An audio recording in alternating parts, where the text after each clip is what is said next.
Mga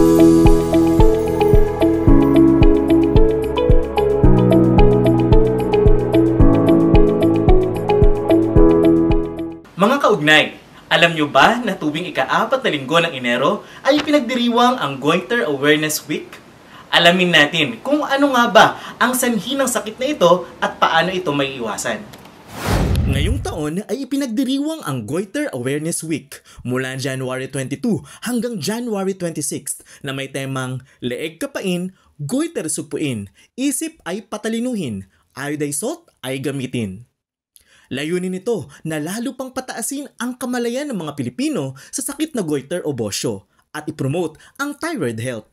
Ayon sa pag-aaral, nasa 8.9% ng mga Pilipino ang mayroong sakit na goiter at kadalasang tinatamaan nito ay ang mga nasa edad na 40 pataas. Ang sakit na goiter o bosyo ay ang paglaki ng ating thyroid gland na kadalasang sanhi ng kakulangan sa iodine ng ating katawan.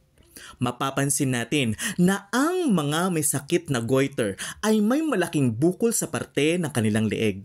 Maliban nga sa kakulangan ng iodine sa katawan, ay maaari ring makuha ang sakit na goiter sa pagkakaroon ng hyperthyroidism, autoimmune disease, at maging ang paninigarilyo. Kadalasan, ang mga mayroong sakit na ganito ay nakakaramdam ng paghigpit ng parte ng leeg, hirap sa paglunok at paghinga, madalas na pag-ubo at pagbabago ng boses. Mainam na kumonsulta sa espesyalista upang malaman kung tayo ay mayroong sakit na goiter. Sa pagpapataas ng ating iodine sa katawan ay maaaring maiwasan ang goiter o bosyo. Makukuha natin ang mataas na iodine sa paggamit ng iodized salt, mga pagkain kagaya ng isda, seaweed, hipon at iba pang mga seafoods. Maging sa mga dairy products kagaya ng gatas, yogurt, cheese at itlog.